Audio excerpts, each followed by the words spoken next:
The book, The Artist's Way by Julia Cameron, is a seminal resource for unblocking your creativity. But what if its real superpower is teaching us how to design better? Not products, not processes, but teaching us how to design ourselves better. Because as I work through the 12-week process in this book, I'm holding it up right now if you're watching me on video, The Artist's Way, as I work through this 12-week process, I'm realizing that Cameron isn't just nudging me to be more creative.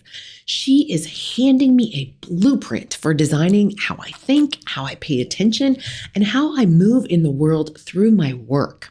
Now, this is my third time going through The Artist's Way. And again, if you're watching on YouTube, I'm holding it up here, The Artist's Way. I'm also going to link it up in the show notes. The show notes for this episode can be found at janelanderson.com/247 for episode 247.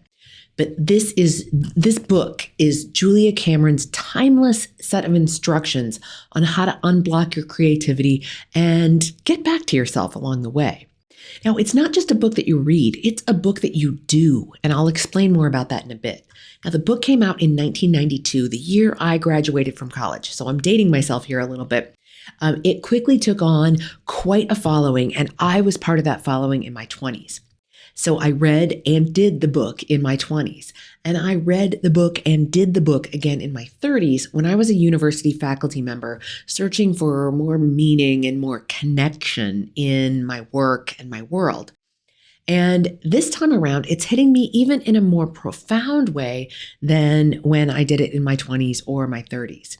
So in this episode, I'm going to share what The Artist's Way is teaching me about creativity, leadership, and how it pairs perfectly with my work, and I think with your work too, and of course with your user experience thinking, and how it all together fits in a way that helps us design a life and a workplace where new ideas can emerge and then thrive. So the full title of the book is The Artist's Way, A Spiritual Path to Higher Creativity, and then the subtitle, A Course in Discovering and Recovering Your Creative Self. And again, I'm going to link that up in the show notes. So if you've never heard of it or you want to order a copy of it, I'll make it easy for you in the show notes. Now, you don't have to want to be a painter or a poet or anything that you might think of as a traditional creative type in order to really benefit from this book and reap the creativity that this book has to offer. It can help you write better software. It can help you write better AI prompts or focus on your fitness more. Really, whatever you want to do more of or be better at, whether that is traditionally thought of as a creative endeavor or not. Now, sure, if you want to paint or write or throw pottery, it absolutely will help with that. If you're feeling down at all about your life, it can help perk you up. Now, it might not be sufficient to fully recover you from clinical depression, but it just might be something that helps with whatever protocols your doctor or mental health professional has you on. Now, I'm no doctor. Well, okay, I am a doctor, but not that kind of a doctor. But I will vouch for this book absolutely helping to lift my spirits, perk me up, and recover much more creativity in my work life. And that's why I'm bringing it to you, because it's not necessarily about your personal life that I'm focusing on here, although it has a few personal benefits that I'll talk about. But let me just talk about the methodology of this book and how this book works. So the book has 12 chapters, and it is designed to be a 12-week process. So each week you read just one of the chapters, and they are not long chapters, wide margins, and easy to do exercises in the book as well. So you read one chapter each week, and the chapters are about things like recovering a sense of safety with being creative and taking a risk on an idea. Recovering your sense of identity if you feel like that's been lost or squelched. Recovering your power in creative endeavors and putting ideas out there for the world, or even just exploring ideas for yourself, because sometimes we are just afraid of even putting an idea on paper. recovering a sense of integrity, rediscovering a sense of possibility, and so on. So each one of the chapters is about one of those kinds of big ideas and how they might apply to you. And then there are exercises in the chapters which are totally optional. Some of them are like, list out 5 careers that you might have enjoyed doing or thought about doing when you were a kid, whether that's being a deep sea explorer or an astronaut or a politician or whatever. Make a list of things that you've stopped doing that you used to enjoy. Make a list of things that you'd like to try. Okay, so those are some of the exercises. So they're just really easy. A lot of them are based on lists and just like letting your creativity run wild in these just silly little lists. Now, much of The Artist's Way helps people recognize their own limiting beliefs about their abilities and about what's available to them, helps people recognize limited or inherited rules, like rules that maybe your family or culture writ large or your career path has enforced upon you, incorrect assumptions about how things work, namely your own assumptions about how you can or cannot put ideas out into the world, internalized expectations for yourself, and so on. So it like really kind of does the work of coaching. You're coaching yourself as you're working through this. So here's how the weekly structure works. And again, you can think of this as like a 12-week project on yourself. So it's almost like a software sprint that's going to last 12 weeks. So again, this book isn't just philosophical. It's not just something you read. It's something that you do. It is this 12-week process. It has rhythm. It has cadence. It has ample opportunity for reflection and for action. And again, I mentioned like a software development sprint. And if you're not familiar with that terminology, this is how software projects often work. Is there's a specific time that it's going to take to build something. And each week you build a piece of it and then you come back together, you share those builds with your team members, and together you're building out a larger project. Now you would be working on this project yourself, your own team. Now I'm doing it with a friend, and I highly recommend doing it with a friend, but you could absolutely do it on your own as well. So the book mirrors and the process mirrors this structure of a design sprint, because again, it's 12 weeks. You build iteratively each week. You're encouraged to measure what you're doing, measure what's shifting, and it is this designed experience. It's not an accidental one. The first piece of it is reading the chapter each week and doing as many or as few of the exercises in each chapter as you want. So I'm moving through this process with my dear friend, Pam. And as I thought about doing it again this time around, I thought, well, it'll be richer and I'll hold myself more accountable to doing it with somebody. And in fact, I had the inkling to do this about 6 months ago when I was talking to a mentor friend of mine who had just, again, for the multiple time, gone through the process of doing The Artist's Way with a dear friend of hers. And as I heard her talking about it, I thought, oh, it's time for me to do The Artist's Way again. It absolutely is. And then I loved the idea that she was doing it with a friend. And so I thought about it and I thought, well, like, when would I do it and who would I do it with? And I had to pick a date that was, just 4 or 5 months out, because I knew the structure of my life wasn't going to be amenable to The Artist's Way. Obviously, I could get a book chapter read each week. That's not a problem for me. But some of the other processes that I will share next, I knew I couldn't get started on because I had personal travel. Business travel isn't an issue, but some of the personal travel, I just wasn't going to be able to do some of the more rigorous aspects of this course. So, which I will get to now. So again, after reading the chapter each week, there's another piece of the methodology that goes along with it. And that methodology is called morning pages. And morning pages are 3 longhand pages of stream of consciousness journaling. You don't think about what you're writing. You just put pen to paper and you just write.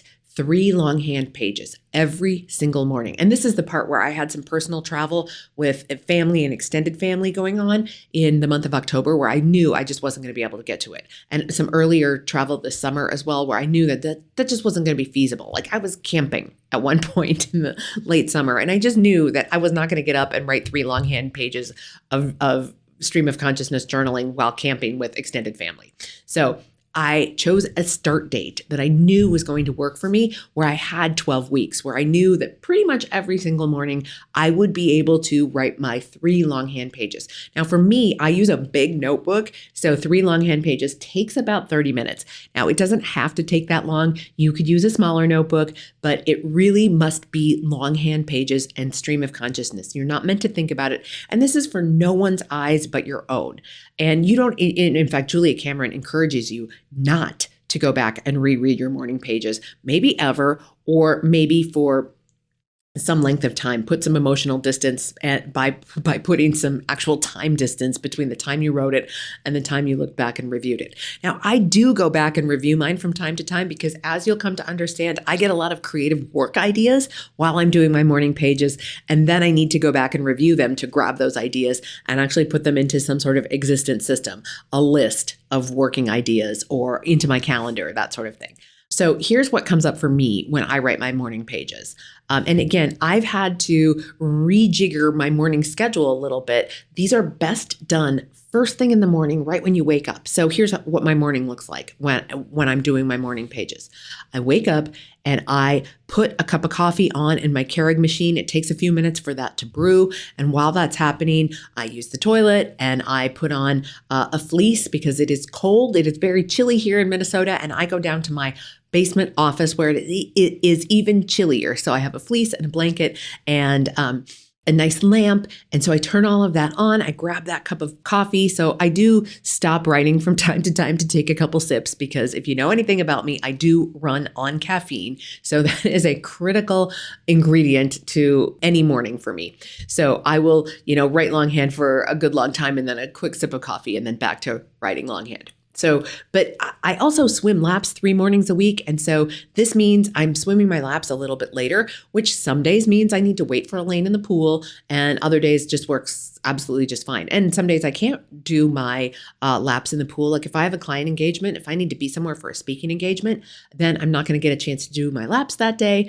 or at least first thing in the morning. I might be able to get them in later in the day, but it's something that I am okay with. It is a trade-off I am okay with making. Okay, so once I get writing my morning pages, what comes up? Oh my gosh, everything from childhood experiences that had been long forgotten, funny stories, relationship issues, both good and challenging relationship issues, work ideas. For me, lots and lots of work ideas, which is why I'm bringing it to the podcast and why I'm telling you about it, because I have gotten ideas for podcast episodes. I've gotten ideas for not just general topics for podcast ideas, but examples. And because I usually have the podcast topics figured out about 6 weeks in advance, so I kind of know where I'm going, and I'm looking for different pieces of research to align with different things. And so this has just been incredibly helpful for me to be doing the morning pages, because then different examples and so on come up. There is a new product that I'm thinking about launching in January, so just over a month from now, and it came out of my morning pages. And I continue to explore this idea in morning pages. I'm doing some early market testing in real life, not just in my morning pages. But that whole new idea for a product that I could offer to listeners of my podcast, for example, came right out of my morning pages. There's also a side hustle idea. Now, this side hustle idea didn't necessarily come out of my morning pages. It came out of some other circumstances in my life, but I have been using my morning pages to really explore the feasibility of this side hustle and who I might need to talk to, what research I can do to figure out if there is a there, if you know what I mean. I'm looking to see if this is a viable thing that I might bring to my business life. It's not necessarily directly related to the podcast or to the other offerings I do in terms of keynote speaking and corporate training and all of that. So it truly is a side hustle. It is a tangent. But before I really spend a ton of time, money, effort, and so on figuring out if there is something there, I'm journaling about it in my morning pages, and it's unlocking my creativity around it and so on. So it's not just work things, musings about what's happening in the world and create current events and, just events in my life, whether they are mundane or monumental events in my life. I'm headed off to a professional conference of my own soon, and this has been a great place for me to test ideas and explore what I want to get out of that conference as well. So there's just nonstop and limitless things that you can get out of these morning pages. Now, as I mentioned with the chapters, there are additional assignments in those chapters that are optional. Morning pages are not optional. And I am proud to say I'm about halfway through this 12-week process, and I have not missed a single morning. In fact, I have filled an entire notebook. Just the other day, I started into the second notebook. And I like to buy a special notebook. In fact, if you like to buy a special notebook for something like this too, I will drop a link in the show notes to the special notebook that I buy because I love these notebooks. They're designed by some designers here in the United States. I think they're printed in Vietnam, but they are beautiful notebooks and high quality paper. And I have just been really enjoying using those notebooks for this process. So, but that is not, morning pages are not optional. You have to crank out your 3 pages of longhand morning pages every single day, or as many days as you possibly can. I mean, I suppose if I got really sick or if my travel schedule just really didn't allow it, I think I would still try to get them in at some other time of the day if I couldn't get them in first thing in the morning. But morning pages, that is the second piece of it. First piece is reading the chapter every week. Second piece is morning pages. And then the third piece is taking yourself on what Julia Cameron calls an artist's date each week. So now this is not necessarily taking yourself to a museum or a concert, although you could if that's what floats your boat. The idea here is to do something with yourself, for yourself, by yourself that fills your cup, that fills your creativity cup. Again, it could be a museum or a concert or something like that, provided you went alone. But it could also be, going to the dollar store and buying yourself some silly crafting supplies and making something.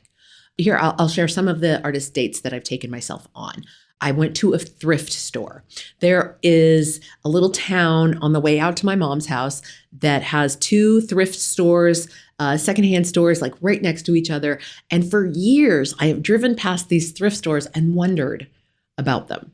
And so I took myself on an artist date. This is about 20 minutes from my house. So I drove out one Saturday morning and I went to both of these thrift stores. And one of them was very much like a Goodwill. It had a mishmash of all kinds of different things at it. And then the other one was far more eclectic and weird. And I just loved being at both of these places. And at the eclectic weird place, I bought myself a little duck, which has some personal significance for me, and just a random red coffee mug, which I just thought was beautiful. And so I drink my coffee at work every day now out of that random red coffee mug, and the little duck sits on my desk. And all of that cost me less than $3. So plus the gas and the time, but it was my artist's date for myself to go explore someplace that I had never been and had wanted to go. And it absolutely filled my cup, my artistic cup. Another time I took myself to an apple orchard. Another time I worked on, this is a new obsession of mine, baking sourdough bread. And so I took, again, it was a Saturday morning. My house was quiet. Everybody else in my house was off doing something else. So I had the place all to myself. And I didn't turn on music. I didn't listen to the radio. I just worked with the dough and worked on making, I'm trying to get the perfect loaf of sourdough bread. So again, a current obsession of mine. Another one that I did was a walk in nature with no music in my earbuds, no audiobook, no podcast queued up in my ears, no phone call to a friend or a family member, which I also often do when I'm on a walk, and not even the dog. Just me and my thoughts and a walk in the woods, noticing, and this was in late fall, noticing the colors changing, the smell of the decaying leaves, all of that just was really instrumental to me, something that I love. Another one that I took myself on was to a sound bath. Now, this is going to get a little woo-woo for some of you, but a sound bath is basically like laying on a yoga mat or in a comfortable place. You could sit, lay down, whatever, and then various kinds of musical instruments, a lot of sound bowls. So it could be a metal Himalayan bowl, it could be a crystal bowl, but a practitioner is using all of these different instruments, chimes, could be wind chimes, any sort of chimes and bells and so forth, to create, just to let the sounds wash over you. And it's just a very relaxing experience where there is no expectation of you. There are no exercises. There is nothing to do but to lay there and let the sounds wash over you. You might fall asleep for a little while. You might fall asleep for the whole time. Doesn't matter. It is just about a relaxation time and the sounds wash over you. And I just loved it. Absolutely loved it. And next up for me is a float spa. So a sensory deprivation tank. So if you're not familiar with this is where you lay in a pool, a tank of about 10 inches deep water that is highly, highly salinated so that you float really, really easy. So even if you're highly muscular, which I'm not, you wouldn't necessarily float to the bottom. You float right on top. And it's dark in there, although you can turn lights on if you are afraid of the dark or whatever.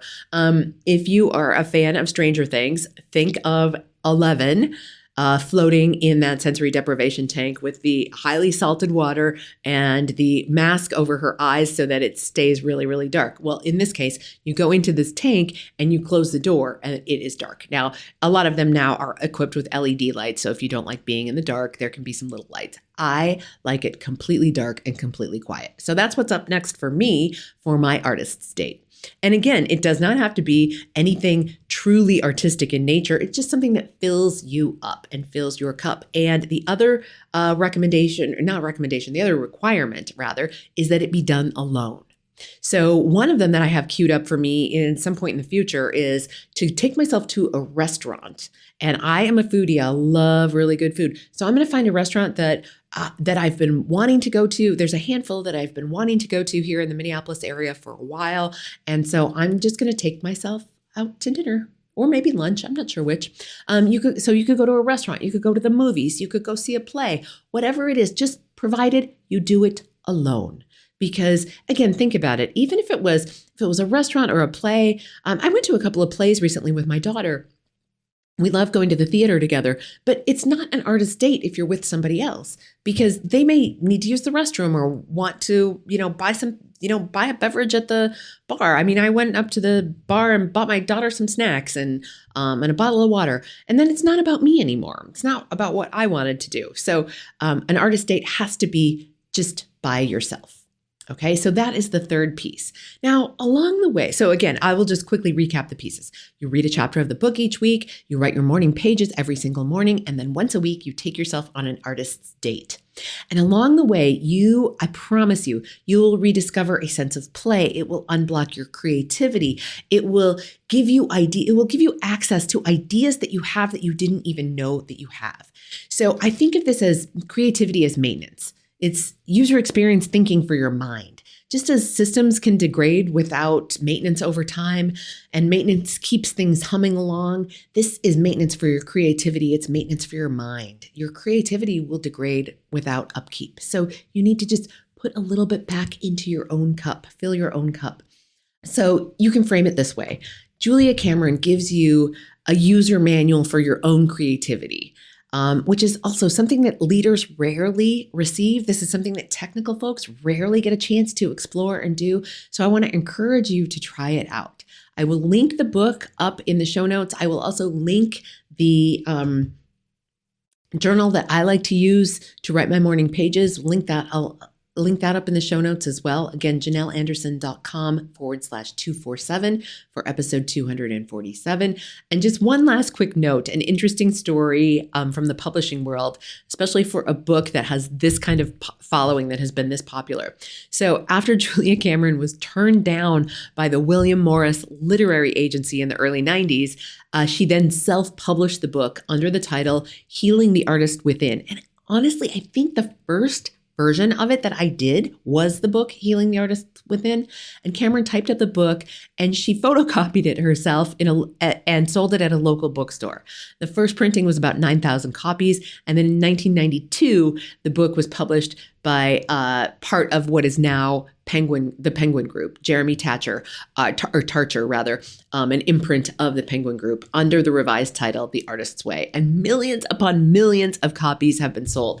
And the copy that I have is the 30th anniversary edition because somewhere along the way, I lost my original copy and I had to rebuy it as I started doing it this time around. Again, so we'll link that up in the show notes. Hit me up on social media. I would love to find out if you're going to try the Artist's Way, and let me know so I can cheer you on. I will cheer you on email or social media, wherever you would welcome that support. All right, my friends, until next week, be well. And I encourage you to dive into restoring your creativity, whatever that looks like for you. Maybe it looks like the Artist's Way, or maybe this just inspires you to take some additional creativity restoration on in some other capacity or fashion, whatever suits you. All right, my friends, be well.